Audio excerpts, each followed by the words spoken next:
G'day everyone, how good is this? Lake Mulwala has filled back up with water. It's not quite 100% full, but just looking at where I'm standing here now, it's probably only got a foot or two to go before it's full, but it's certainly full enough to make all the boat ramps in the water. The lake is once again fully accessible, and I tell you what, it's actually been fishing very well. As it's filled up in the last few weeks, I have just been flooded with reports from Murray cod being caught at Lake Mulwala, quite a few of them up over a metre, so the lake is fishing good. Today, right here, I'm at Kiffin's Reserve on the New South Wales side. It's as rough as guts.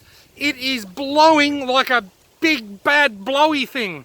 Now right here, it doesn't look too bad. This is the lee side of the lake, which means the wind's coming across. This is where the wind starts. It's what's called the fetch. The fetch is where the wind travels across the water, fetches momentum and builds the waves. I am at the lee side, or the start of the fetch. So over this side of the lake at Kiffin's Reserve, while the wind is coming from the north right now, the lake is quite smooth. But if I was to go over to the Victorian side, which is where I just came from, it is as rough as guts. It's rougher than me on a Friday night after a few stubbies.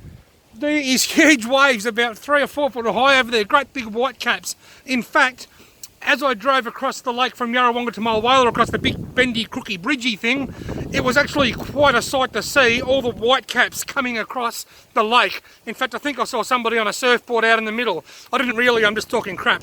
Anyway folks, what I wanted to make this video for was just to let you all know that the lake has filled up to the level where you can all get your boats in. It's fully accessible via all boat ramps. It's looking really, really good.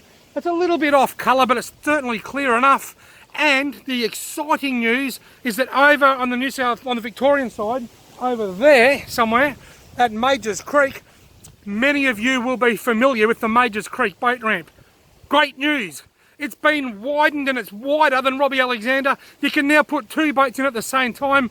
The Majors Creek boat ramp has been updated to allow 2 boats to go in together, and just to slow down the congestion and people having to wait for boats to finish packing up on the boat ramp.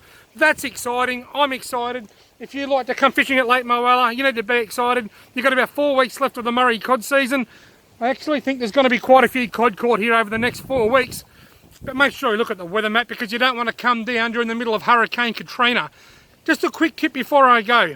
If the wind is coming from the north, try this spot, Kiffin's Reserve on the New South Wales side of the lake, because as you can see, despite it being really windy today, it's actually reasonably flat over here, or flat enough to be safe, whereas the other side's really rough. If the wind is coming from the south, avoid this area. Go and use the new boat ramp at Majors Creek, where you've got the big high cliff bank and it drops straight down into the river and you're quite sheltered. Or go down to Hogan's Road, because that's quite sheltered from the southerly wind as well. And if the wind is coming straight across from the west, head down towards Yarrawonga and fish closer to town, because that has got the whole lake for the fetch to come up the lake and bring big waves right across. So if the wind's coming from the west, head down closer to Yarrawonga. Celebrate everyone, my whale is full again.